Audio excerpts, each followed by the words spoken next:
एक बार फिर सभी विद्यार्थियों का एग्जाम ट्रैक के ऑनलाइन प्लेटफॉर्म पर मैं योगेंद्र हार्दिक स्वागत और अभिनंदन करता हूं। तो प्यारे साथियों, आपकी करंट अफेयर्स की जो आप लोग बेहद मांग कर रहे थे, इसी के आधार पर आप लोगों की करंट अफेयर्स की भी क्लास एकदम स्टार्ट कर दी गई है।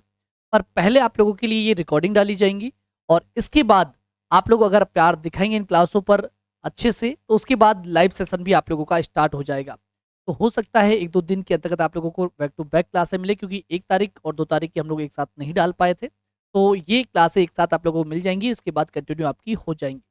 जैसे कि मैं पहले आप लोगों को बता भी चुका हूँ कि आपके 300 क्वेश्चंस जो आप लोगों के टॉप 300 होने वाले हैं आपके 2024 के, यानी कि जनवरी 2024 से लेकर आप लोगों के दिसंबर 2024 तक के जो इंपॉर्टेंट 300 क्वेश्चंस है, उनकी क्लास भी आप लोगों को जल्दी यहाँ पर मिल जाएगी। तो बात करते हैं हम लोग आज के सेशन की और आज के कुछ महत्वपूर्ण प्रश्नों की। तो यहाँ पर हम लोग बात करें आप लोगों के साथ, तो सबसे पहले मोटिवेशनल कोट्स के साथ स्टार्टिंग करते हैं। और यहाँ पर लिखा हुआ है कि हार वो सबक है जो आपको बेहतर होने का दूसरा मौका देती है। यानी कि एक बार हार गए तो इसके बाद ये नहीं कि चुपचाप उसको लेकर ही बैठ जाए, हमें उस हार से कुछ सबक लेते हुए आगे बढ़ने का प्रयास करना है, बल्कि वो हार है जो हमें मौका देती है कि कुछ उससे भी और बेहतर आप लोग करें। तो इसके साथ ही हम लोग चालू करते हैं आपकी क्लास को। और पहला जो प्रश्न है आपका वो कौन सा है? यहाँ पर प्रश्न है कि राजस्थान सरकार ने किन 3 नए संभागों के गठन के फैसले को रद्द किया है। मैंने पहले भी आप लोगों से कहा है कि आप लोगों को नया जो जीके है वो नहीं पढ़ना कि चेंज हो गए वापस से क्या करना है क्या नहीं करना। अभी नहीं घबराना। अगर एग्जाम में प्रश्न पूछेगा एग्जामिनर, तो वो यहाँ पर इस प्रकार के प्रश्न पूछेगा करंट को लेकर, ना कि वो अंदर से जिलों के अंदर चेंजेज करेगा अभी। ठीक है, तो अभी घबराने की बात नहीं है। आप लोगों को केवल ये करंट के जो फैक्ट है उनको देख लेना है। जैसे कि यहाँ पर पूछ सकता है कि कौन कौन से संभाग है जिनको रद्द कर दिया है आपकी भजनलाल सरकार के द्वारा। तो आपको अच्छे से पता होगा कि पाली है हमारा, पाली के साथ बांसवाड़ा और सीकर जो संभाग आपकी गहलोत सरकार के द्वारा बनाए गए थे, इन तीनों ही संभागों को क्या कर दिया गया है? यहाँ पर रद्द कर दिया गया है भजनलाल की सरकार ने। तो इस प्रकार से जो राइट आंसर होगा वो कौन सा हो जाएगा? ऑप्शन ए यहाँ पर करेक्ट आंसर होगा। आपकी गहलोत सरकार 50 जिले करके गई थी और आपकी भजनलाल सरकार ने यहाँ पर 9 जिले घटा दिए, 41 कर दिए। तो वो कौन कौन से हटाए हैं उनको लेकर यहाँ पर प्रश्न किया जा सकता है। तो हमें ध्यान रखना है, जैसे कि दूदू है, शाहपुरा है, नीम का थाना है, केकड़ी है, जयपुर ग्रामीण है, जोधपुर ग्रामीण है। इसके अलावा हम लोग बात करें आपकी गंगापुर सिटी, अनूपगढ़ और आपका साचौर, ये जो नए जिले बनाए गए थे, इन 9 जिलों को यहाँ पर क्या कर दिया गया है? रद्द कर दिया गया है। तो आप ये जानकारी भी यहाँ से जरूर ध्यान रखेंगे। इसके अलावा प्रश्न किया जा सकता है निम्नलिखित में से कौन सा जिला है जो गहलोत सरकार ने बनाया और भजनलाल सरकार ने यथावत रखा। तो आपके कुछ जिले हैं जैसे बालोतरा है, ब्यावर है, डीग है, डिडवाना है, कुचामन है, कोटपुतली बहरोड़ है, खैरतल तिजारा है, फलोदी है, सेलुम्बर है, ये आपके वर्तमान में भी यथावत रहेंगे। तो ये सारी जानकारी आप लोगों को इन जिलों से याद रखनी है। बढ़ते हैं आगे, बात करते हैं अगले प्रश्न की। अगला प्रश्न है हमारा कि राजस्थान सरकार ने किस समिति की सिफारिश पर, भाई राजस्थान सरकार है, उसने कौन सी समिति की सिफारिश पर नए जिलों और संभागों के गठन के फैसले को रद्द कर दिया है? यहां पर आप लोगों को समिति का नाम पूछ सकता है यहाँ पर कि समिति का अध्यक्ष कौन था, संयोजक कौन था। तो हमें ध्यान रखना है, इस समिति का नाम था समीक्षा समिति। कौन सी समिति? समीक्षा समिति। इस समीक्षा समिति की सिफारिश के आधार पर ही भजनलाल सरकार के द्वारा इन जिलों को निरस्त कर दिया गया है, इन संभागों को निरस्त कर दिया गया है। इस कमेटी के अंतर्गत हम लोग बात करें तो टोटल 5 सदस्य शामिल थे। और ये 5 सदस्य कौन कौन यहाँ पर शामिल थे? तो आप लोगों को ध्यान रखना है कि जो आपके उप मुख्यमंत्री हैं प्रेमचंद बैरवा जी, इसके संयोजक हैं, यानी कि इसके अध्यक्ष रहे हैं। इसके अलावा साथ में राज्यवर्धन सिंह राठौड़ जी हैं, कन्हैया लाल आपके मीना जी हैं, सुरेश रावत जी हैं, हेमंत मीना जी हैं, ये आपके इस समिति के अंदर शामिल है। तो आप लोगों से कह सकता है कि जो नए जिलों को रद्द करने वाली जो समीक्षा समिति बनाई गई थी, इस समिति का निम्नलिखित में से कौन सदस्य नहीं था? तो आपको ये 5 नाम यहां से याद रखने हैं कि आपका प्रेमचंद बैरवा जी, आपका हेमंत मीना जी, सुरेश रावत जी, कन्हैयालाल मीना, ये सारे नाम आपको यहां से याद रखने ही होंगे। ठीक है, चलते हैं अगले प्रश्न की तरफ। अगला प्रश्न क्या है हमारा? अगला प्रश्न है कि किस राज्य के मुख्यमंत्री सबसे अमीर उप मुख्यमंत्री है? लो जी लो, क्या गजब का प्रश्न है। क्या आप लोगों से प्रश्न किया जा सकता है कि हमारे यहाँ पूरे भारत के अंदर बात करें तो सबसे अमीर जो मुख्यमंत्री है ना वो कौन सा है? और जैसे हमारा राजस्थान लिखा दिखा तो आपके मन में जाएगा कि हाँ राजस्थान का। अरे भाई भजनलाल तो पहली बार बना है, अभी कहां से अमीर बना रहे हो? धीरे धीरे आएगा वो। ठीक है, अभी तो स्टार्ट हुआ है। तो यहाँ पर अगर अमीर की बात की जाए तो सबसे अमीर जो आप लोगों का मुख्यमंत्री है वो है आंध्र प्रदेश का। कहाँ का?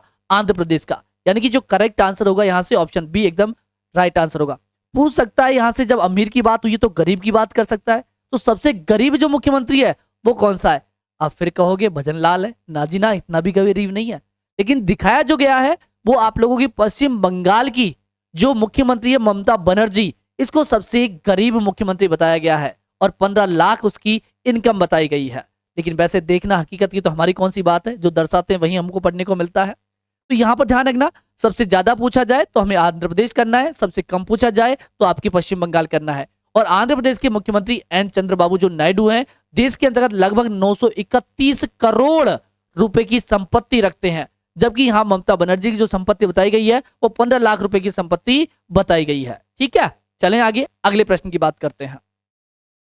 अगला प्रश्न, पीएमई विद्या योजना का जो मुख्य उद्देश्य है वो क्या है?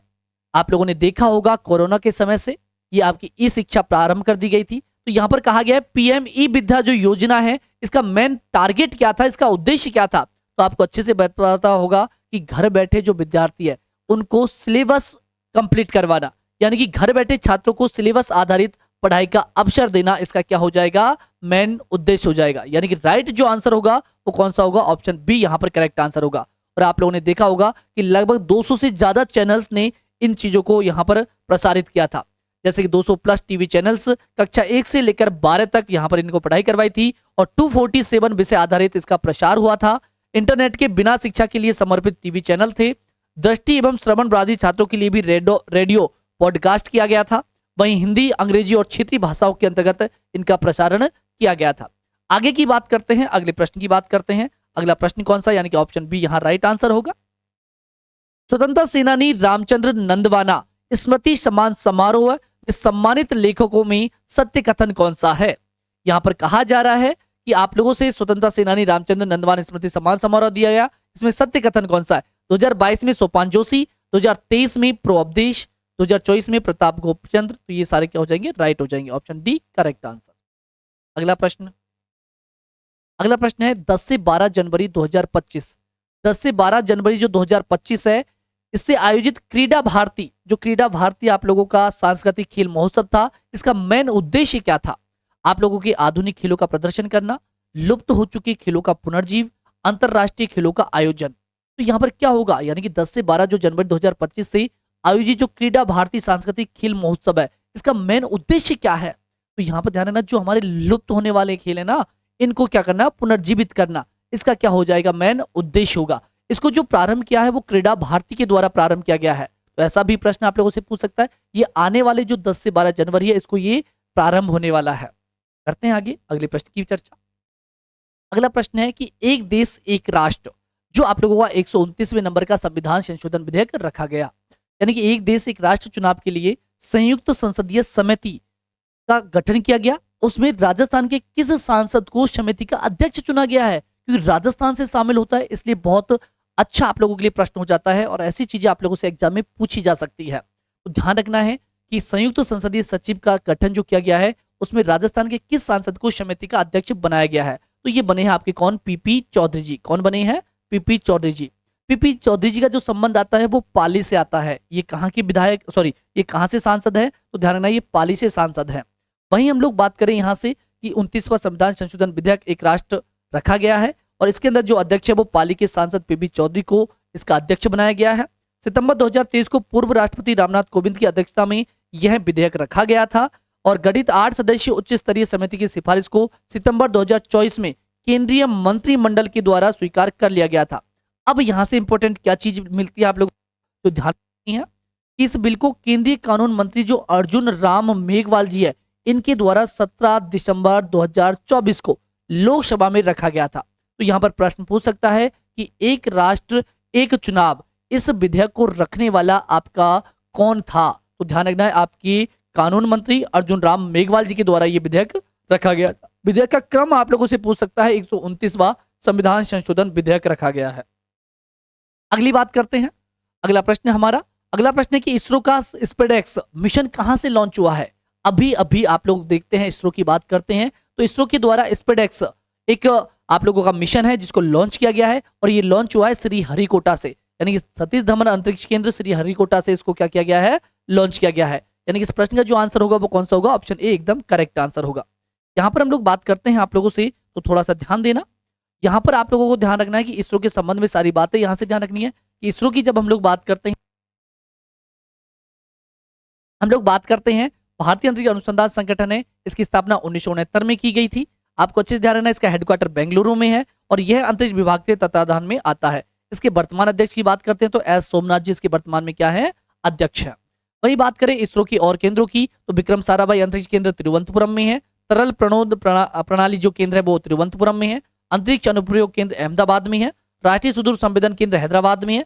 अंतरिक्ष विभाग और इसरो बेंगलुरु में है, और भारतीय सुदूर संवेदन संस्थान आपके देहरादून के अंदर है। ठीक है, अगली बात करते हैं। अगला प्रश्न है आपका, top universe world India international 2024 का खिताब जो आप लोगों ने जीता है, आप इनमें से वो किसके द्वारा जीता गया है? तो ध्यान रखना है, ये खिताब जीतने वाली जो महिला है वो है सौम्या राजौरिया। कौन है? सौम्या राजौरिया। इसने आप लोगों के वर्ल्ड इंडिया इंटरनेशनल 2024 का खिताब जीता है, टॉप यूनिवर्स।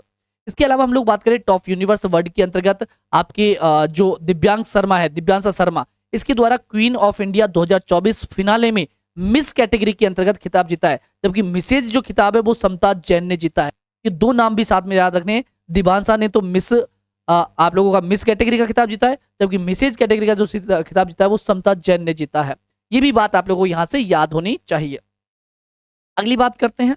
अगला प्रश्न है, राजस्थान में किसे news maker of the year award की green crusader of the year सम्मान से नवाजा गया है? तो green crusader of the year से सम्मानित जो किया गया है वो सम्मानित किया गया है श्यामा सुंदर पालीवाल को। किसको? श्यामा सुंदर पालीवाल को इसको सम्मानित किया गया है।